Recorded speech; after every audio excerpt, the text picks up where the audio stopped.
परमात्मने नमः। प्रणाम। गुरुगीता चैनल को आपण मानक स्वागत जनाऊँगी।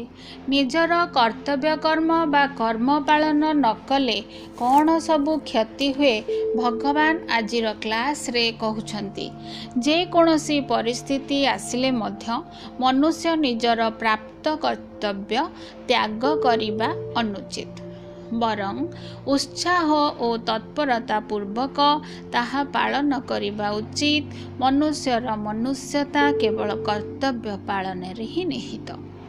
आसंतु शुणिबा आजिर अध्याय 2 रो श्लोक 33 रु 38। श्लोक 33। अथ चेत्त्वमिमं धर्म्यं संग्रामं न करिष्यसि ततः स्वधर्मं कीर्तिं च हित्वा पापमवाप्स्यसि। अर्थात एबे जदि तुमे एही धर्ममय युद्ध न करिब ताहेले निजर धर्म और कीर्ति त्याग करी पाप भागी हेब। आसंतु व्याख्या शुणिबा। अर्जुन जड़े विशिष्ट योद्धा थिले एवं शिवंक समेत अनेक विशिष्ट देवतांक सहित युद्ध करी जस कीर्ति हासिल करिछंती। द्रोणाचार्य तांको वर प्रदान करिछंती और स्वतंत्र अस्त्र मध्य देइछंती जेउथिरे से तांकर गुरुंकु मध्य मारि परिबे। स्वर्गर राजा इंद्रंक ठारू अनेक विशिष्ट विद्या प्राप्त करिछंती। वर्तमान जदि अर्जुन एही धर्म युद्ध को त्याग करंती ताहेले क्षत्रियर धर्म पालन रे अवहेला हेब। ता छड़ा नरक को रास्ता खोली जेबो, कारण स्वतः प्राप्त होइथिबा धर्म रूपक कर्तव्य पालन न कले पापर दोष लागे और नरक जंत्रणा भोगिबाकू हुए। एथर शुणिबा श्लोक 34।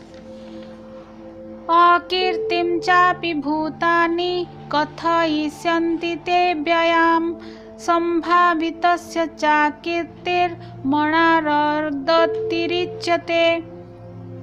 अर्थात समस्त प्राणी मध्य तुमर अक्षय अपकीर्ति गान करिवे। एही अपकीर्ति सम्मानित मनुष्य पाई मृत्यु ठारू मध्य अधिक दुखदायी होइथाए। आसंतु व्याख्या शुणिबा। भगवान कहिले, हे अर्जुन, तुमे जदि युद्ध क्षेत्र त्याग करी जाओ लोक माने तुमको भीरु बोली कहिबे। जदि तुमे भाबु थाओ जे लोक माने निंदा करंतु पछके तुमे युद्ध क्षेत्र रु पलाई निजर जीवन बंचाइब, मोर उपदेश हेउची सेमिति कर नाही।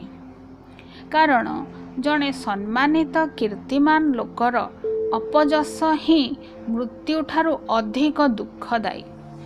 जेउ माने निजर कीर्ति स्थापन करिछंती सेमाने निजे जानिछंती तांको केते कष्ट करिबाकू पड़िछि। केते परिश्रम कले जड़े मनुष्य तार कीर्ति स्थापन करे, निजर नामर सम्मान और मान्यता प्राप्त करे। साधारण लोके तांको श्रेष्ठ बा रोल मॉडल मानिबाकू लागंती। आउ सेही मान्यगण्य व्यक्ति जदि सामान्य भूल करंती तांकर जस गोटे मिनिट रे धूलिसात हो जाए। लोके टाही टापरा करी हसंती। एही अपमान तो मृत्यु ठारू बड़ी कष्टदायक। तुमे मोर बंधु सखा, मु चाहूची जे तुमर कौनसी निंदा अपमान अपजस न हेउ। मान सम्मान जेमिति थिला सेमिति रहू। अपजस व्यापी गला परे तुमे जो दुख पाइब मु ताहा हेबाकू देबी नाही। या परे श्लोक 35। भयाद्रणाद्रुपरतं मन्स्यन्ते त्वां महारथा येषां च त्वं बहुमतो भूत्वा जास्यसि लाघवम्। तुमे भय हेतु युद्धरु विरत हेल बोली महारथी माने भाबिबे। जेउ मानंक धारणा रे तुमे मान्यगण्य होइथिल एबे सेही मानंक दृष्टि रे तुमे नगण्य होइजिब। आसंतु व्याख्या शुणिबा। हे अर्जुन, तुमे भावुछ युद्ध नकले तुमर आत्मकल्याण हेब। तुमर हृदय जो दया सहानुभूति उदय होइछि पितामह भीष्म गुरुद्रोण भाई संबंधी मानंक पाई, से कथा कौन दुर्योधन कर्ण दुशासन शकुनी आदि बुझिबे? से माने भाविबे जे अर्जुन डरीगला, केते ताश्चर्य करिवे तुमको संभाली पारिब तो? पितामह गुरु कृपाचार्य शल्य आदि तुमको केते सम्मान करती, केते श्रद्धा करती, से सम्मान कौन रहिब? केते तुच्छ करी से माने कथा कहिबे, हसिबे, छी छी करिवे, कौन एसबु संभाली पारिब? लोके कहिबे अर्जुन मृत्यु को डरी युद्धरु पळेला। ଯେଉଁଠାରେ ତୁମକୁ ମାନ୍ୟତା ମିଳିଥିଲା ସେଇଠି ତୁଚ୍ଛତା ମିଳିବ। ଏହାପରେ ଶ୍ଲୋକ 36।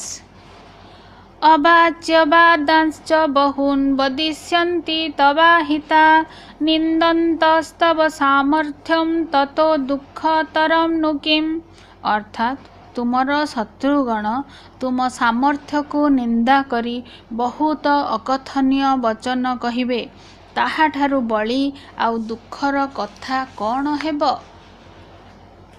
ଆସନ୍ତୁ ବ୍ୟାଖ୍ୟା ଶୁଣିବା। ହେ ଅର୍ଜୁନ, ତୁମେ ଯାହାଙ୍କୁ ନିଜର ଭାଇ ବନ୍ଧୁ କୁଟୁମ୍ବ କହି ଦୟା ସହାନୁଭୂତି କରୁଛ, ସେମାନେ ତ ତୁମ ସହିତ ଶତ୍ରୁ ଭଳି ବ୍ୟବହାର କରୁଛନ୍ତି, କେତେ ହଇରାଣ କରିବାକୁ ଚେଷ୍ଟା କରୁଛନ୍ତି। ମୋତେ ଆଶ୍ଚର୍ଯ୍ୟ ଲାଗୁଛି, ଯେଉଁମାନେ ଶତ୍ରୁ ଭଳି ବ୍ୟବହାର କରୁଛନ୍ତି ତାଙ୍କ ଉପରେ ତୁମର ଦୟା କେଉଁଠୁ ଆସୁଛି? ଆଉ କ'ଣ ପାଇଁ ଆସୁଛି? ସେମାନେ କହିବେ ଅର୍ଜୁନ ଗୋଟେ ନପୁଂସକ। ଦେଖ ହୋ, ଯୁଦ୍ଧ ସମୟରେ ଆମକୁ ସବୁ ଦେଖି ଡରିକି ପଳେଇଲା। ସେ କ'ଣ ଆମ ସହିତ ଯୁଦ୍ଧ କରି ପାରିଥାନ୍ତା? ଆମ ସାମ୍ନାରେ କ'ଣ ସେ ତିଷ୍ଠି ପାରିଥାନ୍ତା? ଏମିତି ସବୁ କହି କେତେ କଥା କହି ହସିବେ, ଆହୁରି କେତେ କଟୁ ବଚନ କହିବେ ଯେ ତାର ହିସାବ ନାହିଁ। କେମିତି ସହିବ ସେସବୁ ଅପମାନ ସହିବା ଅପେକ୍ଷା ଯୁଦ୍ଧ କରି ଯୁଦ୍ଧଭୂମିରେ ମରିଯିବା ବରଂ ଭଲ। ଏବେ ସିନା କହିଦେଉଛ ନିନ୍ଦା ସହିଯିବି ପଛେ ପାପ କରିବିନି, ସେତେବେଳେ ସେମାନେ ଅପମାନିତ କରିବେ, ତୁମେ ସମ୍ଭାଳି ପାରିବନି। ରାଗି ଯାଇ ମାରାମାରି କରିବ, ସେଥିରେ ତ ଆହୁରି ବେଶୀ ନିନ୍ଦା ହେବ। ସେ ନିନ୍ଦାକୁ କେମିତି ସହିବ? ଏହାପରେ ଶ୍ଲୋକ 37। हतो वा प्राप्स्यसि स्वर्गं जित्वा वा भोक्ष्यसे महिं तस्मादुत्तिष्ठ कौन्तेय युद्धाय कृतनिश्चय। अर्थात जदि तुमे युद्धरे निहत हेब तुमको स्वर्ग प्राप्त हेब, आउ जदि युद्धरे जीतिଯିବ तेबे पृथ्वी राज्य भोग करिब। तेणु हे कुंती नंदन, तुमे युद्ध पाई निश्चय करी ठिया हुओ। आसंतु व्याख्या शुणिबा। हे कुंती नंदन, तुमे जेउ कहिथिल युद्धरे सेमाने जीतिबे ना आमे जीतिबु जना नाही, ए युद्धरु की लाभ? मु कहूची तुमको युद्ध तुमको आपे आपे मिली। युद्ध करिबा तुमर धर्म। युद्ध करी जदि जीति जीव समग्र पृथ्वी राज्य को भोग करिब, केते मान सम्मान मिलिब, केते सुख भोग करिब तार ठिकाना नहीं। जुग जुग पर्यंत तुमर कीर्ति गाथा लोके कहिबे। तुमको मारिला भली तो सेपटे केही नाहांती। जदि मारिब से होची कर्ण। कर्ण हातरे जदि तुमे मरी भी जाओ, युद्ध भूमि रे मरी गले योद्धा को स्वर्ग प्राप्ति हुए। एहा तुमे जानी युद्ध करिबा पई दृढ़ संकल्प निय। धर्म पालन कले इह लोकरे ओ परलोकरे मंगल। एहा परे श्लोक 38। सुख दुखे समे कृत्वा लाभालाभौ जया जयौ ततो युद्धाय युज्यस्व नैवं पापमवाप्स्यसि। अर्थात जय पराजय, लाभ क्षति और सुख दुख को समान मने करी युद्धरे मन निवेश कर। एही भली युद्ध कले तुमे पाप भागी हेब नाही। ଆସନ୍ତୁ ବ୍ୟାଖ୍ୟା ଶୁଣିବା। ଅର୍ଜୁନଙ୍କର ଆଶଙ୍କା ଥିଲା ଯେ ଯୁଦ୍ଧରେ କୁଟୁମ୍ବଙ୍କର ହତ୍ୟା କଲେ ପାପ ହେବ, ଦୁଃଖ ମିଳିବ, ନର୍କ ଯନ୍ତ୍ରଣା ମିଳିବ ଆଦି। ସେଥିପାଇଁ ଭଗବାନ କହୁଛନ୍ତି, ହେ ଅର୍ଜୁନ, ଯୁଦ୍ଧରେ ଆଗ ଜୟ ବା ପରାଜୟ ହଉ। ଜୟ ପରାଜୟର ପରିଣାମ ହୁଏ ଲାଭ କ୍ଷତି। ଲାଭ କ୍ଷତିର ପରିଣାମ ହୁଏ ସୁଖ ଦୁଃଖ।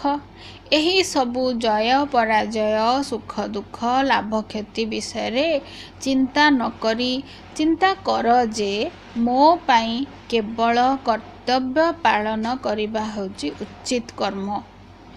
ଯୁଦ୍ଧ କଲେ କ'ଣ ହେବ ସେ କଥା ଚିନ୍ତା କରିବ ନାହିଁ।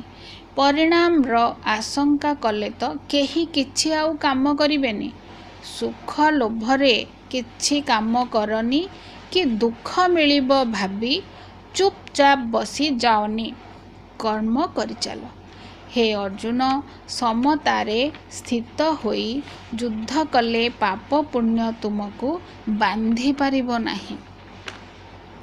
ଏହିପରି ଭଗବାନ ଅର୍ଜୁନଙ୍କର ସବୁ ଯୁକ୍ତି କାଟିଦେଲେ। ଯୁଦ୍ଧ କରିବାକୁ କହିଲେ। ମନ ତ ବହୁତ ଇଚ୍ଛା କରେ, କିନ୍ତୁ ଭଗବାନ ଇଚ୍ଛା ବିରୁଦ୍ଧରେ ଯାଇ କଲ୍ୟାଣ କରିବା ପାଇଁ କର୍ତ୍ତବ୍ୟ କର୍ମ ଓ ଧର୍ମ ପାଳନ କରିବାକୁ କହିଛନ୍ତି। ଲାଭ ମିଳୁ କି ନ ମିଳୁ, କୌଣସି ପରିସ୍ଥିତିରେ ମଧ୍ୟ ନିଜର କର୍ତ୍ତବ୍ୟ ଛାଡ଼ିବା ଉଚିତ ନୁହେଁ। କେତେ ସୁନ୍ଦର ସ୍ପିରିଚୁଆଲ ସ୍କିଲ୍ ଶିଖାଉଛନ୍ତି ଭଗବାନ ଆମମାନଙ୍କୁ ଗୀତା ମାଧ୍ୟମରେ। ଭଗବାନ କହିଛନ୍ତି, ଯେଉଁ ମତ ଓ ସିଦ୍ଧାନ୍ତକୁ ମାନୁଛ ମାନ, ଯେଉଁ ଧର୍ମ ଆଚରଣ କରୁଛ କର, କିନ୍ତୁ ଯଦି ଗୀତାର ବାଣୀକୁ ମାନି କର୍ତ୍ତବ୍ୟ କରିବ ତାହେଲେ କଲ୍ୟାଣ ହେବ। ଗୀତା କେଉଁଠି ମଧ୍ୟ କହିନାହାନ୍ତି ଯେ ଘର ସଂସାର ଛାଡ଼ି ତପସ୍ୟା କର। ଯେଉଁଠି ଅଛ, ସଂସାରରେ ଯେଉଁ ପରିସ୍ଥିତିରେ ଅଛ, ଯେଉଁ କର୍ତ୍ତବ୍ୟ ମିଳିଛି କରିବାକୁ କରିଯାଅ। ଯୁଦ୍ଧ ଭଳି ଖରାପ ପରିସ୍ଥିତିରେ ବି ଯଦି ଥାଅ ତାହେଲେ ବି କର୍ମ କର। ସେଥିରେ ମନୁଷ୍ୟର କଲ୍ୟାଣ ହେବ। ଯୁଦ୍ଧରେ ନିଜକୁ ବଞ୍ଚାଇବା ପାଇଁ ଯେଉଁ ହିଂସା କରାଯାଏ ତାହା ପାପ ନୁହେଁ, ବରଂ ପକ୍ଷପାତ କଲେ, ତୋର ମୋର କଲେ, ସ୍ୱାର୍ଥପର ହେଲେ, ଅହଙ୍କାର କଲେ ହିଁ ପାପ ହୁଏ। କର୍ତ୍ତବ୍ୟ ନ କଲେ ପାପ ହୁଏ। ତେଣୁ ଗୀତାରେ ଭଗବାନ ଆମକୁ ଶିଖାଇଲେ ଆଜି କିଭଳି ଆମକୁ ଭୟ ନ କରି, ଆଶଙ୍କା ନ କରି ନିଜର କର୍ମଭୂମିରେ ମନୋଯୋଗ ସହିତ କର୍ମ କରିଯିବା ଉଚିତ, ଏହା ଶିଖାଉଛନ୍ତି। ଆସନ୍ତୁ ଆମେ ଗୀତାର ପ୍ରତ୍ୟେକ ଶବ୍ଦକୁ ନିଜର ମନ ପ୍ରାଣରେ ବସାଇ ନେବା, ପ୍ରତିଟି ଶିକ୍ଷାକୁ ନିଜର ଆଚରଣରେ ପରିବର୍ତ୍ତନ କରିବା। ଆଜି ପାଇଁ ଏତିକି। ଓମ୍ ତତ୍ସତ୍।